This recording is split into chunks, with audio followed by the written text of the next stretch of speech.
Hello बच्चों, कैसे हो आप सब। तो आज हम देखने वाले लेक्चर नंबर 6 ऑफ लाइट। तो चलो शुरू करते हैं। अगर आपने प्रीवियस वीडियो नहीं देखा लाइट का, रिफ्रैक्शन का, और भी पूरी लाइट की सीरीज के वीडियो दैट वाज रिफ्लेक्शन के पार्ट्स नहीं देखे, प्लीज देख लीजिए। कॉन्सेप्ट स्ट्रांग हो जाएंगे तो वीडियो बहुत अच्छे से समझ में आएगा। तो चलो शुरू करते हैं। तो बच्चों, जो आज का टॉपिक है वो है बड़ा मजेदार। आज हम पढ़ने वाले हैं law of refractions and second one is refractive index. और बहुत बच्चों को बहुत सारे डाउट्स रहते हैं रिफ्रैक्टिव इंडेक्स में, तो आज होपफुली सब डाउट्स क्लियर हो जाएंगे और कुछ भी रट्टा मारने का नहीं रहेगा। प्योर कॉन्सेप्चुअली आप चीजों को याद रखेंगे, ये हमारा इंटेंशन है। Let's start with that. Please copy और पेन निकाल दीजिए, अच्छे से नोट्स बनाइए और मजे करिए। चलो ठीक है, लेट्स स्टार्ट। तो first topic for today is loss of refraction. I am sure कि आपने रिफ्लेक्शन वाला पार्ट देख लिया है। रिफ्लेक्शन के भी दो लॉ थे, यहां पर भी दो है। पहला वाला है द इंसिडेंट रे, जो रे गिरती है सरफेस पे, रिफ्रैक्टेड रे जो रिफ्रैक्ट होके निकल रही है, and the normal lie on the same plane. अगर आपने रिफ्लेक्शन वाला पार्ट समझा तो ये तो बहुत इजीली समझ लोगे बच्चों। अरे कुछ नहीं, वापस एक बार देख लेते हैं। देखो, ये एक ग्लास का स्लैब है, ठीक है। यहां पर रे ऑफ लाइट आई, तो इस रे ऑफ लाइट को हम क्या बोलेंगे? इंसिडेंट रे, जो गिरती है आके इस पॉइंट पे। जिस पॉइंट पे वो गिरती है उस पॉइंट को हम बोलते हैं पॉइंट ऑफ इंसिडेंस, राइट। और यहां से हम एक नॉर्मल लाइन बनाते हैं, दैट इज परपेंडिकुलर लाइन, इसको हम बोलते हैं नॉर्मल। ये होता है एंगल ऑफ इंसिडेंस। नाउ वो लाइन, ये जो लाइट आई, ये लाइट ऐसे जाना चाहती होगी बट जा नहीं पाएगी, क्योंकि यहां पर बाहर क्या है? एयर मीडियम, और यहां पर क्या है बच्चों? Glass medium. तो वो क्या करेगी? बेंड करेगी। बेंड कहां करेगी? Towards the normal. ये पूरा कॉन्सेप्ट प्रीवियस वीडियो में है, एक बार देख लीजिए तो मजा आ जाएगा, ठीक है। तो ये लेट से बेंड हो जाती है ऐसी, ठीक है। This angle is called angle of refraction. और ये जो लाइट की रे है उसको बोलते हैं रिफ्रैक्टेड रे। तो ये जो तीनों रे ऑफ लाइट है, सॉरी दो ही है वैसे, तो तीसरा तो नॉर्मल है, ये और ये वाला, अरे मतलब कि इंसिडेंट रे, रिफ्रैक्टेड रे और ये नॉर्मल, तीनों एक प्लेन पे है। एक प्लेन पे मतलब ये यहां पर है। अगर मैं यहां से देखूं मुझे सिर्फ एक लाइन दिखेगी, फिर यहां से देखे तो पूरी तीन लाइन दिखेगी। That is the meaning of this. Simple सी बात है, ऐसा है अरेंजमेंट है। लेट्स से इंसिडेंट रे आई, ये नॉर्मल, ठीक है, ये वाली नॉर्मल, और ये रिफ्रैक्टेड, ये तीनों, ठीक है। अगर आप यहां से देखोगे तो आपको खाली एक लाइन दिखेगी ऐसी यहाँ पर। अगर आपको पूरा खेल देखना है तो आपको ऐसे ही देखना पड़ेगा, पूरा एक पेज पे आ जाएगा, ठीक है। ऐसा नहीं होगा, मतलब देखो इट्स लाइक दिस। ऐसा नहीं कि ये रे ऑफ लाइट यहां से कोई एंगल बना रही है, it will be like a straight in a plane, in a particular plane. I hope this part is very much clear. चलो let's go for this second, that is very important. ये बड़ा important है। The ratio of sine of angle of incidence, this sine of angle of refraction is constant for a given pair of medium। मतलब कि जो angle मिल रहा है, ये angle तो सेम थोड़ी है बच्चों, ये एंगल थोड़ी ना सेम, एंगल ऑफ इंसिडेंस और एंगल ऑफ रिफ्रैक्शन वो सेम नहीं है। ये angle of incidence is not equals to angle of refraction. अगर सेम होता तो हम रिफ्रैक्शन होता ही नहीं, फिर तो लाइट आई ऐसे ही और ऐसे ही चली गई, है ना। सेम होता तो देखो ना, सेम मतलब ये इतना एंगल होता पूरा, तो फिर तो लाइट आई और लाइट चली गई। वैसा नहीं है, ये एंगल वैसा नहीं है। छोटा होगा, बड़ा होगा, डिपेंड्स कौन से मीडियम से कौन से मीडियम में जा रही है। बट जो उनके साइन के रेशियोज है, साइन मतलब ये साइन एक मैथमेटिकल फंक्शन है बच्चों। साइन थीटा क्या होता है? ऑपोजिट अपॉन हाइपोटेनियस, ठीक है। साइन एक मैथमेटिकल फंक्शन है। बेसिकली ये फाउंड हुआ था 1621 में, एक बंदे ने फाइंड किया था, उसका नाम था स्नेल्स, इसीलिए उसका नाम क्या है? स्नेल्स लॉ, ठीक है। और ये फाउंड हुआ है एक्सपेरिमेंटली। उसने बहुत सारी चीजें देखी, बहुत सारी पैड्स लिए, मतलब air water, air glass, glass water, whatsoever, और उसने ये फाउंड किया कि sine of incidence upon sine of refraction, दोनों का जो रेशियो होता है वो कांस्टेंट होता है। और एक बहुत इंपॉर्टेंट चीज होती है, वो बाद में पढ़ेंगे। वो क्या होता है? समथिंग मैजिकल, वो बाद में पढ़ेंगे, ठीक है। Something magical that will study letter. आज ही यही क्लास में पढ़ेंगे पर थोड़ी देर बाद, ठीक है। ये होता है, थोड़ा उसको थोड़ा सा डीप समझना पड़ेगा। देखो बेसिकली ये क्या बोलता है, तो लेट्स से यहां पर एयर है और यहां पर एक ग्लास, वो आपने फिक्स कर लिया, वो आपने बिल्कुल फिक्स कर लिया ये मीडियम को। तो लेट्स से ये इंसिडेंट रे आई एक पर्टिकुलर एंगल पे गिरी, let's say incident angle is I1 और यहां से वो रिफ्रेक्ट हुई और यहां पर रिफ्रेक्शन एंगल क्या है R1। तो sine of incident angle 1 upon sine of refracted angle 1 will be equals to, let's say वही मीडियम पे एयर और ग्लास पे एक और इंसिडेंट रे आई, अब वो एंगल बना रही है लेट्स से I2, वहां से निकली और यहां बनाया angle R2, new refracted angle. Correct, angle तो बदलेगा ना, अगर इंसिडेंट एंगल बदलेगा तो रिफ्रेक्टेड एंगल भी तो बदलेगा, पर दोनों का साइन का ratio sign I2 by sine R2 दोनों ही सेम हुआ फॉर अ गिवन पेयर। अगर एग्जांपल यहां पर आप लेते हो लेट्स से एयर और यहां पर ग्लास की जगह वाटर लेते हो, तो यहां पर भी रेशियो कांस्टेंट ही रहेंगे, मतलब इट्स लाइक एंगल ऑफ ये I1 है बच्चों, ये R1, लेट्स से ये I2 है और यहां से निकला लेट्स से R2, तो यहां पर भी मैं बोल सकता हूं sine I1 by sine R2 is equals to sine R1 by sine R2। ये दोनों रेशियो कांस्टेंट ही होगा, मतलब कि सेम ही होगा, बट ये रेशियो और ये रेशियो सेम नहीं होगा, बिल्कुल नहीं होगा। ये मीडियम कौन सा है, एयर टू ग्लास, ये मीडियम कैसा है, एयर टू वाटर। तो for a given pair of medium, ये बड़ा important statement, for a given pair of medium this ratio is constant, this ratio is constant, this ratio is constant only for a given pair of medium.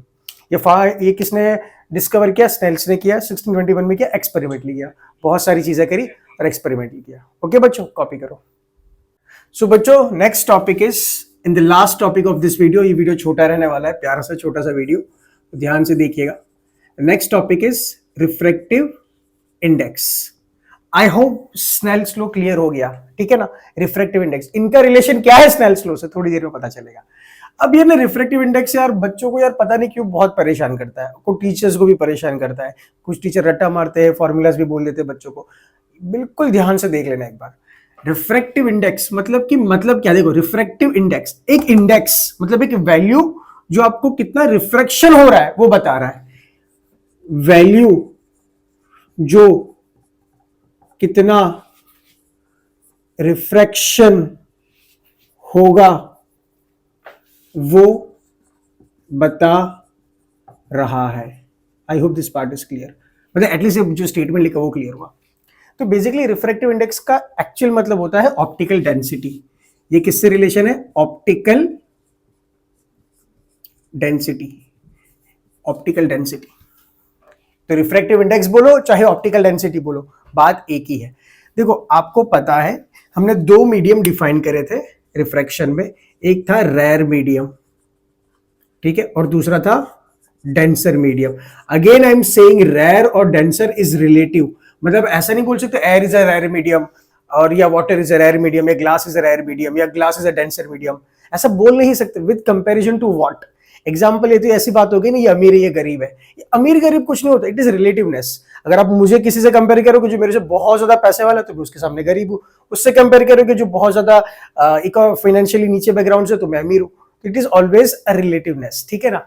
तो rare और denser medium is रिलेटिवनेस, but एक simple सा हमने ये समझा था कि rare medium का मतलब ये होता है कि जहां पर स्पीड ऑफ लाइट क्या है, फास्ट है, वो होता है रेयर मीडियम। विच रेयर मीडियम, डेंसिटी कौन सी, ऑप्टिकली रेयर मीडियम बोलते हैं, इसको हम बोलते हैं ऑप्टिकली रेयर मीडियम, और ये होता है ऑप्टिकली डेंसर मीडियम। और ये डिफाइन किया था based on optical density of different materials. Denser medium का मतलब होता है स्पीड ऑफ लाइट जहां पर क्या हो जाए, स्लो हो जाए, ठीक है, इसको बोलते हैं डेंसर मीडियम। हमें पता है कि ऑप्टिकल डेंसिटी जिसकी ज्यादा होती है, ऑप्टिकल डेंसिटी मतलब रिफ्रैक्टिव इंडेक्स, इसको ना एक टर्म दे देते हैं, मतलब एक नोटेशन दे देते हैं, इसको है ना दो नोटेशन दे सकते हैं, बेसिकली एन भी बोल सकते हैं या कुछ बुक्स ब्यू भी बोलती है, ठीक है, हम एन यूज करेंगे, हम एन यूज करेंगे। सिंबल सिंबल, अरे सिंबल है भाई, अब बार बार थोड़ी लिखेंगे रिफ्रैक्टिव इंडेक्स या ऑप्टिकल डेंसिटी, ठीक है। हमें ये पता है कि अगर कोई मीडियम ऑप्टिकल डेंसर है, जिसकी ऑप्टिकल डेंसिटी ज्यादा है, जिसकी ऑप्टिकल डेंसिटी ज्यादा है उसकी स्पीड ऑफ लाइट कम होती है। देखो ना, डेंसर मीडियम मतलब ऑप्टिकल डेंसिटी ज्यादा है, इसकी स्पीड ऑफ लाइट क्या होगी, उसमें स्पीड ऑफ लाइट क्या होगी, स्लो होगी। तो कहना right, optical density is inversely proportional to speed of light in that medium, कहना राइट, मतलब कि उस मीडियम में स्पीड ऑफ लाइट क्या हो जाएगी, स्लो हो जाएगी। अगर ऑप्टिकल डेंसिटी ज्यादा होगी, देखो ना ऑप्टिकल डेंसिटी बढ़ेगी तो ये कम हो जाएगी, सिंपल सी बात है ना। They are inversely proportional. ये मैथमेटिकल रिलेशन है। ऑप्टिकल डेंसिटी बोलो या बोलो रिफ्रैक्टिव इंडेक्स, दोनों का मतलब एक ही है। अब हम बोलेंगे n is proportional to 1/v। Is this fine? हम क्या बोलेंगे? n, हम इस दोनों के लिए सिंबल यूज करेंगे n is proportional to 1/v। What is n? Refractive index बोल दो या ऑप्टिकल डेंसिटी बोल दो, बात एक ही है। वो इंडेक्स की कितना रिफ्रैक्शन हो रहा है, ये क्या है? Speed of light.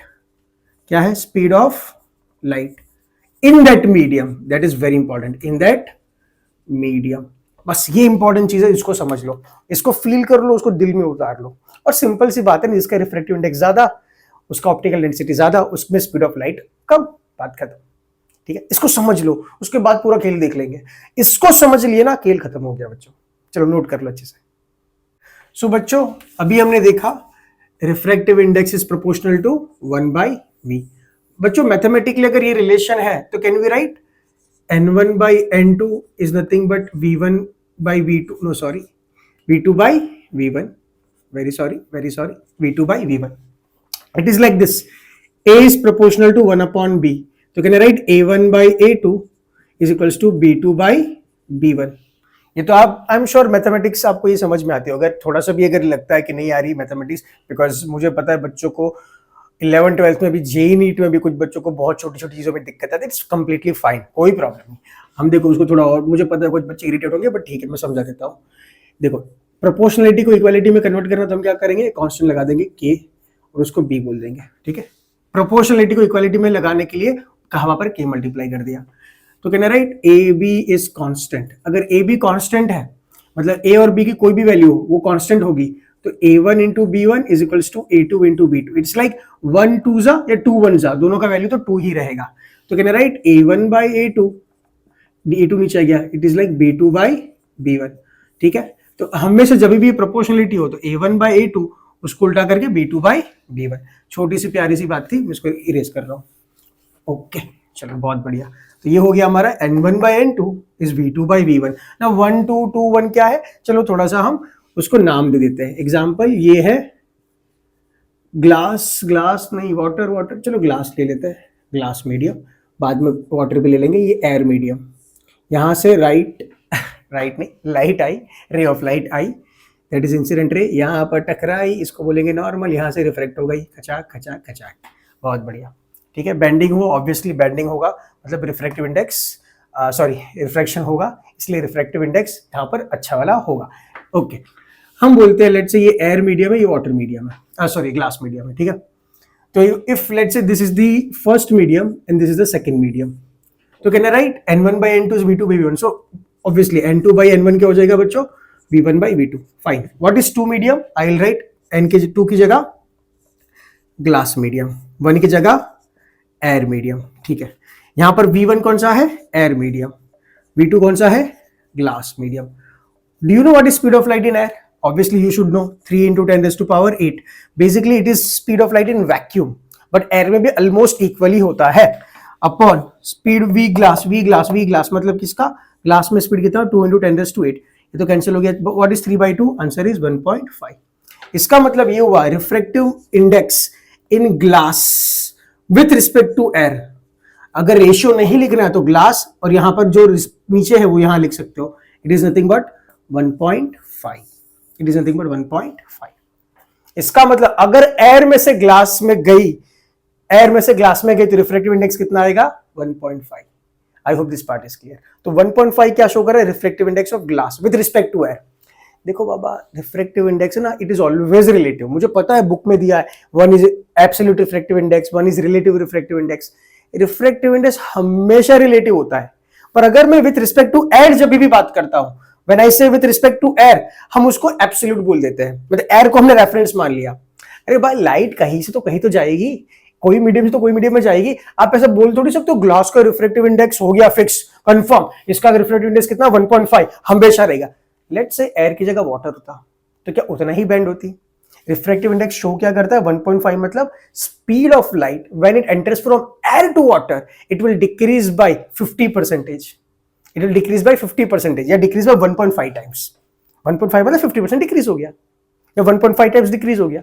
मतलब स्पीड ऑफ लाइट जब यहां था तो 3 इंटू 10⁸ था, जब यहां पर चला जाएगा तो 2 इंटू 10⁸ बन जाएगा। तो यहां से जो डिक्रीमेंट होगा या इंक्रीमेंट, पर यहां पर डिक्रीमेंट हुआ है कितना, इस 1.5। I hope this part is clear. तो जितना स्पीड डिक्रीज होगा उतना ज्यादा रिफ्रैक्टिव इंडेक्स होगा। रिफ्रैक्टिव इंडेक्स मतलब ऑप्टिकल डेंसिटी इतनी बढ़ गई होगी, इसलिए स्पीड ऑफ लाइट डिक्रीज हो गई। वो कहां से कहां गई वो तो इंपॉर्टेंट है ना। तो it is always relative my friends, my dear friends, समझ लो, डियर बच्चों समझ लो। रिफ्रैक्टिव इंडेक्स कभी भी ऐसा हो ही नहीं सकता ग्लास का ये फिक्स्ड हो गया 1.5, कहीं भी लेके जाओ ग्लास का 1.5 ना, ग्लास का विथ रिस्पेक्ट टू किससे, दैट इज वेरी इंपॉर्टेंट। तो refractive index is always relative, but हम क्या बोलेंगे, अगर विथ रिस्पेक्ट टू एयर करें, मतलब एयर से कंपैरिजन जब भी करेंगे तो हम उसको बोलेंगे एब्सोल्यूट, एब्सोल्यूट रिफ्रैक्टिव इंडेक्स। ठीक है, समझ लिया, पर कॉन्सेप्ट समझा कि नहीं, मूल concept, refractive index of glass with respect to air, तभी 1.5, ऐसा हो ही नहीं सकता रिफ्रैक्टिव इंडेक्स ऑफ ग्लास 1.5। ठीक है ना। आई hope this part is clear. अभी तो शुरुआत हुई है, शायद अभी बहुत सारे डाउट्स भी आए होंगे, नो इश्यू, धीरे धीरे धीरे सब क्लियर हो जाएगा, इसको अच्छे से नोट कर लो। नाउ लेट्स सी बच्चों, यहां पर ग्लास की जगह वाटर होता और यहां पर एयर। नाउ सी, यहां से लाइट आई, ये अपना नॉर्मल, और यहां से खिंचुक करके रिफ्लेक्ट हो गई, थोड़ा सा बैंड हो गई ना, दिख रहा है ना, नहीं हुआ, नहीं फील नहीं आ रहा, फील नहीं आ रहा, चलो ठीक है, थोड़ा सा फील ले लो, ठीक है, बैंड हुई लाइट, ठीक है, बैंड हो गई। तो अब मुझे बताओ what is refractive index of water. अब वाटर का रिफ्रैक्टिव इंडेक्स कुछ नहीं होता है भाई, विद रिस्पेक्ट टू व्हाट, वो पूछना पड़ेगा। अच्छा एयर से, तो ठीक है ना, अपॉन एयर कर दो, ये क्या होगा, वेलोसिटी उल्टी हो जाती है, velocity of air upon velocity of, और एम क्यू वाटर, डब्ल्यू आएगा पानी, ठीक है।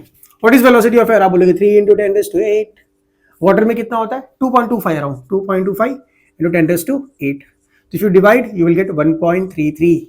तो refractive index of water with respect to air is 1.33। इसका मतलब पानी भी बेंड करेगा, पर कितना करेगा 1.33, मतलब पानी भी स्पीड ऑफ लाइट को स्लो करेगा, पानी भी स्पीड ऑफ लाइट को स्लो करेगा, कितना 33%। मतलब यहां पर 3 इंटू 10⁸ था, यहां पर 2.25 हो गया।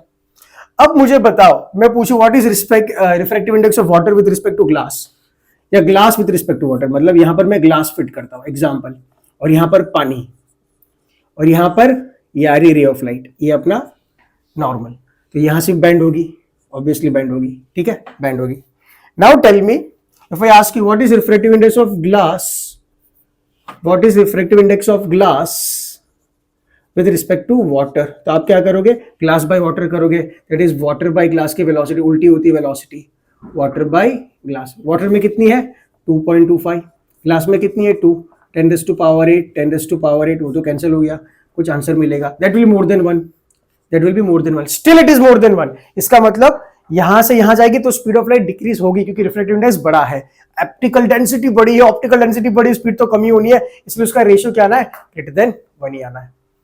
आई hope this part is clear. क्या आप बोल सकते हो ग्लास के रिफ्रैक्टिव इंडेक्स 1.5? नहीं बोल सकते भाई, विद रिस्पेक्ट टू वाटर बदल गया, ठीक है, थोड़ी क्लैरिटी आई, चलो कॉपी करो ये। सो बच्चों देखो, कंक्लूड करो, ये कंक्लूड मतलब जो हमने देखा अभी उसको कंक्लूड करो।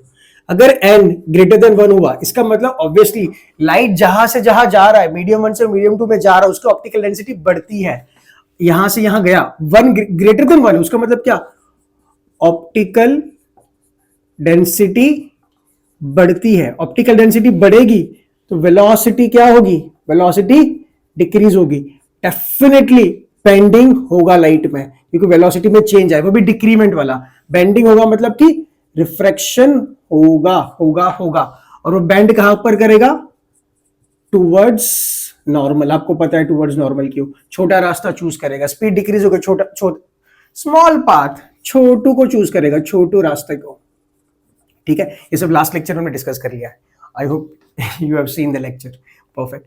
सेकंड कंक्लूजन क्या है, अगर n लेस देन 1 आया, यार ये कब होगा, जब देखो एयर से ग्लास में गया था तो 1.5 था, अगर ग्लास से एयर में जाता तो क्या आता 1/1.5। देखो ना, अगर ये पूछो what is refractive index of air with respect to glass, इसका मतलब क्या आएगा, वेलोसिटी ऑफ ग्लास ऊपर आएगी, नीचे आएगी वेलोसिटी ऑफ एयर, उल्टा, मतलब ग्लास से एयर में जा रहा है तो ऑप्टिकल डेंसिटी क्या हो रही है, डिक्रीज तो हो रही है, इसलिए तो लेस देन 1 आया, देखो ना लेस देन 1। और यहां पर आप करोगे ग्लास का वेलोसिटी अपॉन एयर का वेलोसिटी, ग्लास का वेलोसिटी क्या आएगा बताओ? 2 इंटू 10⁸ और ये आएगा 3 into 10⁸. Cancel cancel, 2/3 that is less than 1. इसीलिए if n is less than 1 इसका मतलब optical density of the medium that light is entering to, ये क्या हो रही है? डिक्रीज हो रही है. ऑप्टिकल डेंसिटी जब भी डिक्रीज होगी तो वेलोसिटी क्या होगी? वेलोसिटी ज्यादा बढ़ेगी. और वेलोसिटी जब भी बढ़ेगी बेंडिंग डेफिनेटली होगा. वेलोसिटी में देखो बेंडिंग कब होता है, रिफ्रैक्शन कब होता है? जब वेलोसिटी में चेंज आए, चाहे इंक्रीमेंट आए चाहे डिक्रीमेंट आए. यहां पर क्या इंक्रीमेंट आया, बेंडिंग डेफिनेटली होगा, मतलब डेफिनेटली रिफ्रैक्शन बच्चों होगा. पर यहां पर बेंड कहां करेगी? Away from normal, away from normal करेगी, अवे फ्रॉम नॉर्मल करेगी. यहां पर क्यों? क्योंकि वो लंबा रास्ता चूज करेगी, लंबू को चूज करेगी, लंबू रास्ते को चूज करेगी. And third case very simple. If n is equals to 1 मतलब कि light is going from air to air, light is going from water to water, light is going from glass to glass, मतलब obviously there is no change in the optical density. मतलब कि optical density क्या हो रही है बच्चों? Constant. मतलब कि वेलोसिटी में कोई चेंज नहीं आएगा, कोई चेंज नहीं आया. इसका मतलब नो बेंडिंग, इसका मतलब no refraction. There will be no refraction at all. Obviously क्यों होगा रिफ्रैक्शन? होगा ही क्यों? रिफ्रैक्शन होता है जब एक मीडियम से दूसरे मीडियम में जाए. मीडियम चेंज का मतलब ऑप्टिकल डेंसिटी चेंज होना. अगर ऑप्टिकल डेंसिटी चेंज ना हो तो वेलोसिटी क्यों चेंज होगी? वेलोसिटी ही चेंज ना हो तो बेंडिंग क्यों होगा मेरे भाई? नहीं होगा ना ऑब्वियसली. इसको समझ लिया, मतलब इसको समझ लिया तो पूरा कॉन्सेप्ट, पूरा सार को समझ लिया. ये pure concept optical density refractive index. Is this clear everybody? चलो let's go for the next part. Copy करो अच्छे से. सो बच्चों what if I ask you what is the unit of refractive index? Unit of refractive index, it is the ratio of the velocity, right? It is the ratio of the optical density, it is the ratio of the velocity. Ratio of velocity मतलब no unit. ऊपर भी same quantity, नीचे भी same quantity. It has no unit. It is a unitless. It is unitless. Alright. Now there are two types of refractive index जो मुझे बहुत funny लगता है बोलने में, बट मैं बता देता हूं. जो मैंने पहले ही बोल दिया, रिफ्रैक्टिव इंडेक्स इज इटसेल्फ, ये क्या है? रिलेटिव है. किससे? With respect to air. अच्छा, एक फॉर्मूला नहीं देखी होगी सर, हमें तो स्टार्टिंग से फॉर्मूला पढ़ा कि रिफ्रैक्टिव इंडेक्स की फॉर्मूला ये है. Refractive index of any material is speed of light in vacuum या एयर, है ना? वैक्यूम या एयर जो भी, क्योंकि वैक्यूम और एयर में हम स्पीड ऑफ लाइट सेम लेते हैं, upon the speed of light in medium, है ना? ये फॉर्मूला. सर आपने तो शुरू ही नहीं किया. अरे कचरा फॉर्मूला, रट्टा मारोगे, पागल हो क्या? ये फॉर्मूला. चलो मानो एयर से ग्लास में जा रहा है, पहले तो पूछो कहां से कहां जा रहा है. कॉन्सेप्ट, जिसको कॉन्सेप्ट पक्का होगा ना पूछेगा कहां से कहां जा रहा है, बोलेगा एयर से ग्लास में जा रहा है. ठीक है, एयर से ग्लास में गया ऑब्वियसली. चलो ठीक है, मतलब लॉजिकल बच्चा बोलेगा refractive index is more than 1. क्यों more than 1? Because optical density rare से डेंस में जा रहा है. डेंसिटी, ऑप्टिकल डेंसिटी बढ़ेगी, इसका मतलब वेलोसिटी डिक्रीज होगी, ज्यादा से ज्यादा स्पीड डिक्रीज करेगा. इसीलिए refractive index optical density show करता है. तो ऑप्टिकल डेंसिटी बढ़ती है, इसका ग्रेटर देन वैल्यू 1 ही आएगा. ठीक है, चलो तो हम बोलेंगे what is velocity of, sorry, refractive index of glass upon refractive index of air. उल्टा वेलोसिटी, क्योंकि वो inversely proportional, we know velocity is inversely proportional to N, या N is inversely proportional to velocity. यहाँ पर ऊपर velocity किसकी आएगी? Air की आएगी या वैक्यूम की, और नीचे वेलोसिटी किसकी आएगी? ग्लास की. अच्छा, ग्लास कोई मीडियम है, नाम बोल दो मीडियम, कोई मीडियम बोल दो, ग्लास मत बोलो, अब इसको मीडियम बोलो. Refractive index of any medium. अरे भाई पहले ही बोला it is always relative with, कुछ भी ना बोलो, कुछ भी ना बोलो, मैं खाली बोलूं रिफ्रैक्टिव इंडेक्स ऑफ ग्लास. अगर मैं कुछ ना बोलूं रिफ्रैक्टिव इंडेक्स ऑफ ग्लास का मतलब by default it is with respect to air. ठीक है, क्या होगा?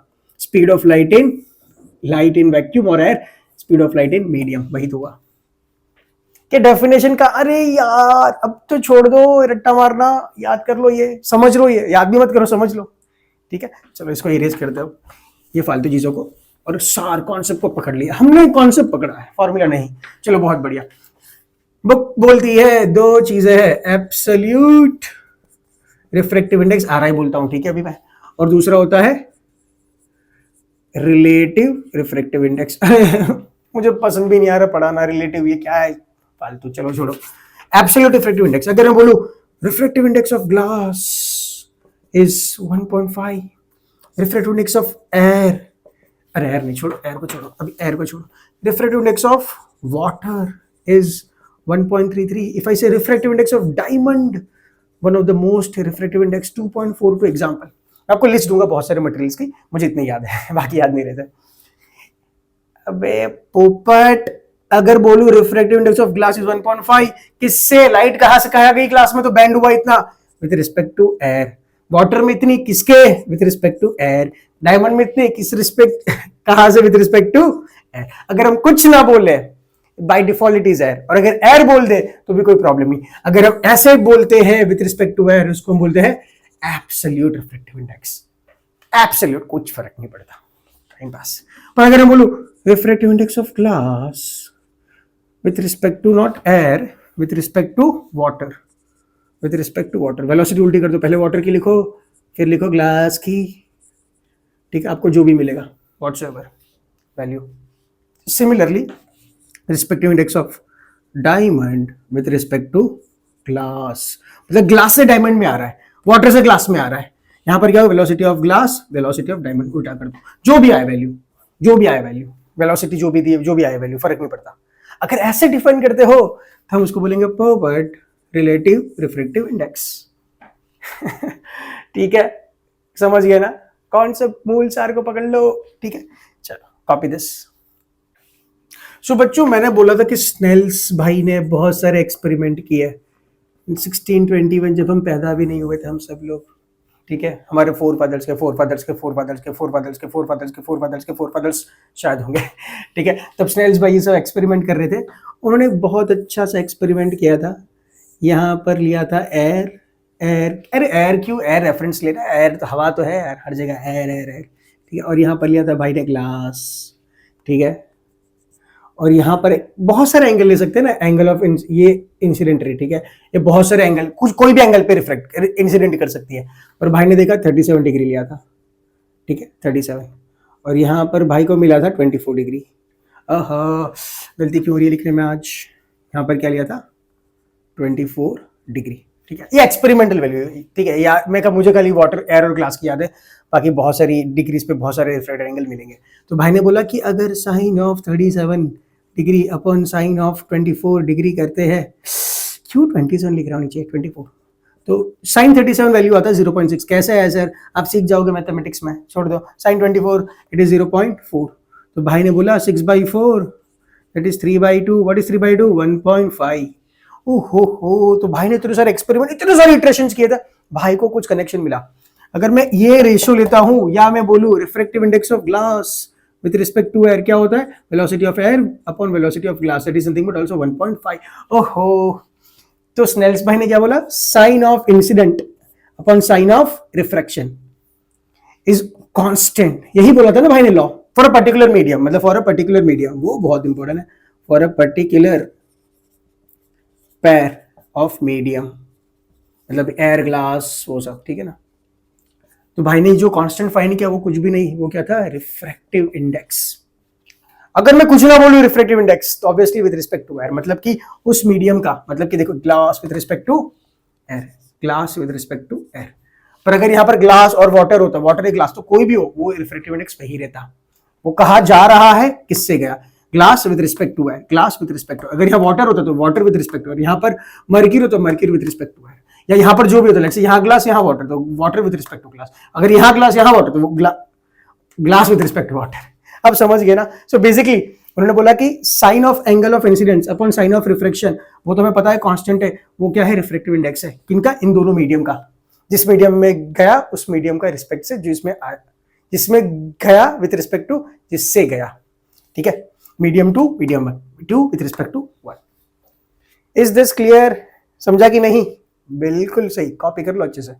सो बच्चों, अगर मैं बोलूं मेरे पास रिफ्रैक्टिव इंडेक्स ऑफ वाटर है विथ रिस्पेक्ट टू एयर, नहीं एयर नहीं लेते, चलो थोड़ा सा अलग लेते, विथ रिस्पेक्ट टू ग्लास. ठीक है, ये है मेरे पास कुछ वैल्यू है, लेट्स से x.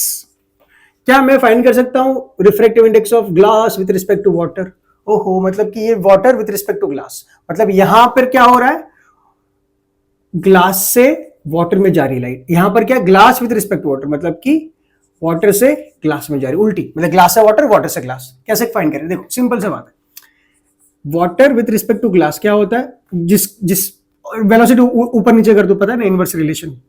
अच्छा ईटा ईटा लिख रहा हूँ, एन एन एन लेना है, ठीक है, N is proportional to 1/p। तो कहना right velocity of glass upon velocity of water. मुझे glass with respect to water find करना है, तो क्या लिखूंगा, velocity of water with respect to velocity of glass, क्योंकि उल्टा करना है velocity because of this relation. अच्छा अच्छा अच्छा, ग्लास वाटर है, मुझे वाटर ग्लास चाहिए, क्या करूं क्या करूं, क्या ऐसा कर सकता है, उसको उल्टा कर दे, इसको फ्लिप कर दे। अगर इसको फ्लिप कर दिया इसका मतलब ये क्या हो जाएगा, 1/, water with respect to glass is equals to water और ग्लास। अच्छा वाटर बाय ग्लास क्या हो गया, 1/, वाटर बाय ग्लास। तो मतलब कि if you right any medium, यहां पर कोई भी मीडियम, लेट्स से मीडियम 2, यहां पर मीडियम 1, तो आई कैन राइट 1/, उल्टा कर दो, 1 से 2 सॉरी 2 से 1 में जा रहा है, तो यहां पर क्या होगा, 1 से 2 में जाएगा। थोड़ा सा एक्साइटेड हो गया मैं, न्यूमेरिकल सॉल्व कर रहे हैं ना, अच्छे इसलिए। आई hope this part is clear. ये कुछ भी याद करने की जरूरत, इसको कॉन्सेप्ट क्लियर है, कॉन्सेप्ट क्या, मूल मंत्र, ये मूल मंत्र पता है तो फिर कोई प्रॉब्लम नहीं है, फिर कहां से कहां भी लिखो कोई फर्क नहीं पड़ता। पर ये बुक्स में है, अगर बुक्स में देखो और सर ये तो नहीं पढ़ाएगा, सर ने नहीं पढ़ा इसीलिए पढ़ा दिया। अगर बाबा 2 से 1 में जा रहा है, सॉरी 1 से 2 में जा रहा है, हाँ sir 2 with respect to 1, sorry 1 से 2 में जा रहा है, तो इज इक्वल टू 1/2 से जो 1 में जाएगा। अब तो क्लियर है, बहुत बढ़िया, चलो नोट कर लो। माफ कर देना, थोड़ा सा भी गलती होगी बोलने में, यहाँ पर थोड़ा सा एक्साइटेड में ज्यादा हो गया, माफ कर देना, कॉन्सेप्ट समझ लिए, ठीक है, बाकी सब चीजें सही है। बोलने में फटाफट बोलने में कभी मैंने बोल दिया होगा तो माफ कर देना, कमेंट में लिख लेना कहां पर गलती की, ठीक है। चलो, पर कोई कॉन्सेप्चुअल एरर नहीं होनी चाहिए, बस मिस्टेक मैथमेटिकल हो गई छोटी छोटी तो चलेगा, ठीक है बच्चों। किसी को कोई डाउट नहीं है ना, बहुत बढ़िया, नोट कर लो। सो बच्चों आई होप आपको मजा आया। रिफ्रैक्टिव इंडेक्स में खत्म नहीं हुआ लेक्चर, जाओ मत, अभी तो टाइम भी दिखेगा आपको, टाइम बचा होगा। अभी न्यूमेरिकल्स करेंगे और कॉन्सेप्ट को बहुत स्ट्रॉन्ग करेंगे, न्यूमेरिकल्स के बाद पूरे कॉन्सेप्ट स्ट्रॉन्ग हो जाएंगे। आई होप आपको जो लोड लगता था रिफ्रैक्टिव इंडेक्स की फॉर्मूला कैसे याद करें, क्या स्पाइस स्पीड ऑफ किसके ऊपर किसके नीचे, वो बिल्कुल क्लियर हो गया होगा। नहीं क्लियर हो 2-3 बार मेरी वीडियोस देखो, ये वाली वीडियो 2-3 बार देख लो, आपको पूरा कॉन्सेप्ट क्लियर हो जाएगा। और अगर थोड़ा और डीप में जाना है तो आई मीन अच्छे से कॉन्सेप्ट समझना है तो पूरा स्टार्टिंग से देखना है, रिफ्लेक्शन भी देख लो, रिफ्लेक्शन भी देखो, उसके बाद ये वीडियो देख लो, बहुत मजेदार है। और मैं रिकमेंड तो करता हूँ, मैं तो बोलता हूँ कि अगर मैं होता मैं 2x पे देखता, पर एटलीस्ट आप 1.5 या 1.75x पे देखो, बहुत मजा आएगा वीडियो में, ठीक है। इतनी स्पीड पे देखो, स्लोली लगे तो इतनी स्पीड पे देखो, चलेगा। ऑल राइट, नाउ मैं यहाँ पर आपको एक इमेज दिखेगी जहां पर डिफरेंट रिफ्रेक्टिव इंडेक्स मिलेगा अलग अलग मटेरियल का। याद नहीं करना है, खाली फील के लिए, ताकि मजा आए क्या है, तो उसके लिए मैंने दिखाया है। देखो अगर मैं पूछूं what is refractive index of air, अच्छा अभी तो एयर तो हमारे लिए रेफरेंस था, एयर का है। अरे मैं बोला ना, अगर कुछ नहीं बोला है विद रिस्पेक्ट टू व्हाट, कहां से कहा, तो ऑब्वियसली क्या मानेंगे, एयर ही मानेंगे। क्या मानेंगे, एयर ही मानेंगे। एयर से एयर तो क्या आएगा, 1 तो आएगा बाबा, मतलब there is no optical change in density. Basically यहां पर एयर की जगह वैक्यूम होना चाहिए था, क्योंकि it is always with respect to vacuum. इसीलिए आप देखोगे it is not 1, it is 1.003, because it is air with respect to what, तो हम बोलेंगे वैक्यूम। और वैक्यूम में स्पीड कितनी होती है, 3 × 10⁸, और एयर में कितनी, तो 2.99 × 10⁸। It is almost 3, it is almost 1। पर आप देखोगे वैल्यू 1.003, तो किसी बच्चे को माइंड में आया 1.003 क्यों, 1 क्यों नहीं, क्योंकि एयर नहीं होना चाहिए, रेफरेंस इज वैक्यूम। तो हर जगह वैक्यूम लिखते थे, लिखना चाहिए था, पर हमने एयर लिखा है। क्यों, एयर और वैक्यूम की स्पीड ऑलमोस्ट सेम है, बट पर्टिकुलरली एयर की पूछ ली कि रिफ्रैक्टिव इंडेक्स क्या भाई, 1.003 समथिंग। इट इज लाइक, देखो refractive index of air, reference कौन है अपना, एयर, नहीं वैक्यूम है अपना, रेफरेंस इज वैक्यूम। चलो ठीक है, हाँ अगर एयर को बोला तो वैक्यूम लेना, बाकी कोई नहीं ले तो एयर को मान के निकल लो। तो velocity of speed of light in vacuum, C नहीं vacuum, upon velocity of speed of light in air, ये कितना है, 3 × 10⁸ डिवाइड बाई 2.99, बहुत बड़ा number, 10⁸। It is approximately 1.003, it is approximately equals to 1, मान के निकल लो, ठीक है बच्चों। ये देख लो, ये वैल्यू सब, और स्क्रीनशॉट ले लो अगर रेफरेंस के लिए चाहिए तो बुक्स में तो मिल ही जाएगा आपको, ठीक है। Now let's start the numericals. बच्चों द फर्स्ट न्यूमेरिकल, पहला न्यूमेरिकल मुझे करने दो, नेक्स्ट न्यूमेरिकल आप ट्राई करना, ठीक है। बंद तो नहीं हो गया ना, ठीक है, बढ़िया। Okay, first question is if the refractive index of water for light going from air to water be 1.33, कहां से कहा जा रहा है, एयर से वाटर। ओ सॉरी यहां तो नहीं क्वेश्चन आएगा ना, एक्सट्रीमली सॉरी, यहां से चलो क्वेश्चन नंबर 1, कहां से कहा जा रहा है, एयर से वाटर जा रहा है। ऑब्वियसली ऑप्टिकल डेंसिटी बढ़ रही है, एयर से वाटर में ऑप्टिकल डेंसिटी बढ़ेगी, तो रिफ्रैक्टिव इंडेक्स बड़ा ही होगा 1 से, और कितना है 1.33, हमें पता है क्या होता है, ये वाटर का with respect to air, velocity of air upon velocity of water. बहुत बढ़िया, 1.33। What will be the refractive index for light going from water to air? अगर वाटर से एयर में जाता तो कितना होता? They are asking refractive index of air with respect to water. हमें पता है इट्स 1 अपॉन, उल्टा कर दो उसका, water with respect to air, that is 1 upon 1.33। That is the answer, 1 upon 1.33, that is the answer. ये जो भी आए, या तो इतना लिख लो चलेगा, 1 upon 1.33, and obviously it is less than 1। देखो लेस देन 1 क्यों आया? और 1 को डिवाइड करो 1.33 से तो आंसर तो आएगा लेस देन 1। क्यों लेस देन 1 आया बच्चों? क्योंकि वाटर से एयर में जा रहा है। इसका मतलब वाटर से जब एयर में जाएगा ऑप्टिकल डेंसिटी गिरेगी, स्पीड ऑफ लाइट इंक्रीज होगी, ऑप्टिकल डेंसिटी गिरेगी। वही तो बता रहा है, ये n है क्या ऑप्टिकल डेंसिटी, वो गिर रहा है, इसलिए लेस देन 1 आया। ठीक है, I hope this part is clear. Let's go for the next numerical. So बच्चों the next numerical is if the refractive index of kerosene, अच्छा तो देखो n ऑफ केरोसिन के लिखता हूं 1.44, n ऑफ टर्पेंटाइन t लिखता हूं 1.47, ठीक है, and water is given 1.33। In which of this material does light travel fastest? देखो speed of light is inversely proportional to refractive index, that is optical density. अगर ये ज्यादा होना चाहिए फास्ट तो ये कम होना चाहिए। मुझे बताओ सबसे कम किसका है? वाटर का। आई कैन से वाटर में स्पीड ऑफ लाइट फास्टेस्ट होगी, उसके बाद किसका नंबर आएगा? केरोसिन का, उसके बाद किसका नंबर आएगा? टर्पेंटाइन का। So, ऐसा ऑर्डर होगा, water, kerosene and turpentine. This relation optical density is inversely proportional to velocity. ठीक है, let's go for the third numerical. If the refractive index of glass with respect to water, refractive index of glass with respect to air is given 3/2, obviously it is 1.5, we know that. Okay, and refractive index of water with respect to air is 4/3, that is 1.33, you also know that. What is refractive index of glass with respect to water? ये find करना है। देखो smart बच्चा क्या करेगा, देखो जिसको concept पता है कॉन्सेप्ट से देखते हैं। Refractive index of glass with water, glass ऊपर है विथ रिस्पेक्ट टू वाटर, मतलब कि उसका वेलोसिटी उल्टा करके लिखो, velocity of water with respect to velocity of glass. मतलब ये ग्लास से वाटर में जा रहा है, तो sorry with respect to water, मतलब वाटर से ग्लास में जा रहा है। Extremely sorry, now I am also pissed off. मुझे भी अच्छा नहीं लग रहा है कि ये छोटी सी मिस्टेक बार बार कर रहा हूँ। मैं सच में मजाक में नहीं कर रहा था, ये नेचुरली हो रहा है। ओके, तो यहाँ पर क्या है? Respective refractive index of glass with respect to water, मतलब कि यहाँ पर हम वाटर से ग्लास में जा रहे हैं। Obviously which is optical denser medium, water या ग्लास? ग्लास, तो ऑब्वियसली ग्रेटर देन 1 आएगा, वो तो श्योर है। श्योर है, क्यों? ये डेंसिटी कम है, ऑप्टिकल डेंसिटी यहाँ पर ज्यादा है, तो ऑब्वियसली स्पीड ऑफ लाइट कम होगी। और देखो, और वेलोसिटी का रेशियो उल्टा लिखते हैं, क्यों? Because we know that n is proportional to 1/v, इसलिए वाटर पहले आया, नीचे ग्लास आया। What is speed of light in water? अगर किसी को पता है speed of light in water तो it's very easy, 2.25 into this. But अगर हमें ये चीज दी है तो लेट्स यूज दिस। ये मुझे पता है, ग्लास टू एयर क्या होगा? Glass to air, velocity of air upon velocity of glass, sorry यहाँ पर क्या आएगा? Velocity of glass. और यहाँ पर क्या आएगा? Velocity of air with respect to velocity of water. I hope this part is clear. तो पता है ना आपको, वेलोसिटी लिख सकते हैं ऐसे।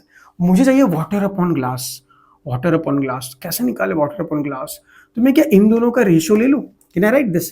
Velocity of air upon velocity of glass whole upon velocity of air upon velocity of water. देखो ये तो कैंसिल हो जाएगा, it is like a upon b divide by whole divide by c upon d, तो d ऊपर जाएगा, it will become vw upon vg, और ये हमें मिल जाएगा glass with respect to water, refractive index. मतलब इसका रेशियो इससे डिवाइड कर दो। What is this ratio? ये रेशियो क्या है? 1.5 या 3/2 डिवाइड बाय ये क्या है? 4/3। ठीक है, कुछ कैंसिल हो रहा है? 3 कैंसिल मत कर देना, 3 कैंसिल नहीं होगा। अरे यार, ये नीचे जाएगा, ये ऊपर जाएगा, it will be like 3 multiply 3, 2 multiply 4, answer will be 9/8. It is greater than 1, obviously it has to be. अगर गलती से अगर नहीं भी आए, 3 कट कर दो और कुछ गलत भी हो जाए मैथमेटिकली, तो आप कॉन्सेप्ट पता है बच्चों कि it should be greater than 1। अगर नहीं आया, क्योंकि वाटर से ग्लास में जा रहा है ना भाई, ऑप्टिकल डेंसिटी बढ़नी चाहिए, और n जो फाइंड कर रहे हो वही ऑप्टिकल डेंसिटी, वही रिफ्रैक्टिव इंडेक्स है, वो ग्रेटर देन 1 ही होना चाहिए। 9/8 इज ग्रेटर देन 1। ठीक है, तो ऐसे कर सकते हैं। पर अगर ये लॉजिक नहीं लगाना, कुछ थोड़ा सा फास्ट करना है, देखो तो आप बोलोगे glass with respect to water है, इसको हम ऐसे भी लिख सकते हैं, glass with respect to air कर दो अपॉन नीचे water and water with respect to air. Air air वैसे भी कैंसिल होगा, it is glass upon water only, glass with respect to water, ये भी बन सकता है। तो हम ऐसे भी फाइंड कर सकते हैं। या तो ऐसे करो कॉन्सेप्चुअली या डायरेक्टली, थोड़ा ये लॉजिकल वे है, ये भी कॉन्सेप्चुअली है, मतलब ये प्योर बेसिक फंडा कॉन्सेप्ट, ये थोड़ा सा लॉजिकल लगा के, ठीक है, ऐसे भी कर सकते हैं। देखो glass with respect to water, तो ऊपर जो भी है glass with respect to air कर लिया, नीचे वाटर है, water with respect to air, air तो वैसे भी कट जाएगा, glass upon water is glass with respect to water. I hope this part is clear, ठीक है। Let's go for the last numerical of today, and I really want all of you to please solve that numerical. Okay, I will solve it, it is not an homework, I will solve it. मैं pause करता हूं video को, मैं क्यों करूं, आप ही कर दो पॉज, और प्लीज आंसर लिखिए कमेंट बॉक्स में कि हाँ सर आंसर आया हमारा ये वाला। कभी भी देख रहे हो, मुझे पता नहीं कितने साल बाद देखो, कितने महीने बाद देखोगे ये वीडियो, पर जब भी देख रहे हो उसका आंसर जरूर लिखिए, और लिखिए कि हाँ सर हमसे हुआ था ये नहीं हुआ तो प्लीज वो भी लिखिए, नहीं हुआ था क्यों नहीं हुआ वो भी लिखना, ठीक है। होपफुली शायद मैं कमेंट रीड करूंगा और रिप्लाई भी करूंगा, ठीक है। Let's go for the last numerical. So बच्चों the last numerical is the refractive index of 4 substance PQRS। देखो N for P is given 1.77, N for Q is given 1.50, N for R is given 2.42, N for S is given 1.31। ये बड़ा interesting question है, IMP कर लेना, बहुत बढ़िया question है। What when light travels in air is incident on this of the following substance at equal angles, the angle of refraction will be maximum। कोई बच्चा सुनेगा क्वेश्चन, अच्छा रिफ्रैक्शन जिसमें हो मैक्सिमम, कहाँ होगा मैक्सिमम, जिसका सर ने बोला था मैक्सिमम रिफ्रैक्शन मतलब मैक्सिमम बेंडिंग, जिसकी ऑप्टिकल डेंसिटी ज्यादा होगी वहां पर तो बेंडिंग ज्यादा होगी। ऑप्टिकल डेंसिटी किसकी ज्यादा है, ओहो 2.42, इट इज डायमंड, आर टिक कर लेंगे, और R will be the wrong answer. वो रिफ्रैक्शन मैक्स नहीं पूछ रहा है, वो रिफ्रैक्शन एंगल पूछ रहा है, मैक्सिमम। ये दोनों में अंतर है भाई, देखो यहां पर, देखो एक रे ऑफ लाइट आई, ये है एंगल ऑफ इंसिडेंस, ये जाना चाहती है ऐसे, मतलब कि देखो ये होगा रिफ्रैक्शन एंगल, अगर पर यहां पर रिफ्रैक्शन हुआ ही नहीं, स्ट्रेट आई स्ट्रेट चली गई।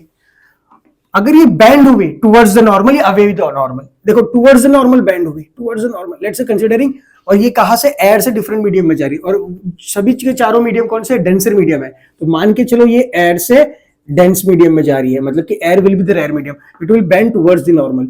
मुझे बताओ रिफ्रैक्शन अगर एंगल मैक्सिमम हुआ तो ये तो मिनिमम बेंडिंग हुआ ना, ये तो बेंडिंग ही नहीं हुआ, अगर इक्वल हो गया तो बेंडिंग ही नहीं हुआ। इतना एंगल, अगर ये एंगल छोटा होता रहे because it is bending towards the normal, अगर ये एंगल छोटा हो, देखो ये एंगल और छोटा हो, लेट्स से R1 ये R2, और लेट्स से ये वाला एंगल इज R, मुझे बताओ R सबसे बड़ा है, मतलब रिफ्रैक्शन एंगल सबसे बड़ा है, बेंडिंग हुई ही नहीं।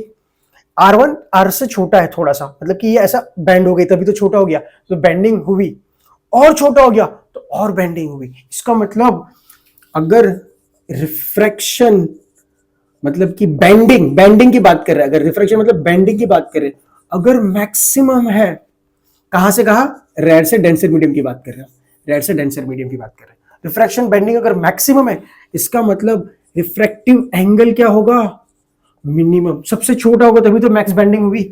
और अगर रिफ्रैक्शन दैट इज बेंडिंग अगर मिनिमम है, इसका मतलब ये हुआ हमारे रिफ्रैक्टिव एंगल क्या होगा, मैक्सिमम होगा। अब क्वेश्चन क्या पूछ रहा है कि रिफ्रैक्टिव एंगल मैक्सिमम किस में है, रिफ्रैक्टिव एंगल मैक्सिमम मतलब मिनिमम बेंडिंग मतलब जिसका रिफ्रैक्टिव इंडेक्स सबसे कम होगा वो सबसे मिनिमम रिफ्रैक्शन क्रिएट करेगा, तो आंसर इज एस, तभी, ठीक है। अगर वो पूछता कि मैक्सिमम नहीं मिनिमम रिफ्रैक्टिव एंगल कहां पर है, मिनिमम, तब ये आंसर ये वाला आता, अभी आंसर ये आएगा, answer is S not the are.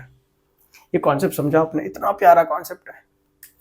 चलो आई होप आपको समझा, मजा भी आया। अगर कोई भी और डाउट है तो एक और 2 बार वीडियो देखो, ठीक है बच्चों। मिलते हैं नेक्स्ट लेक्चर में, स्टार्ट करेंगे लेंसेज।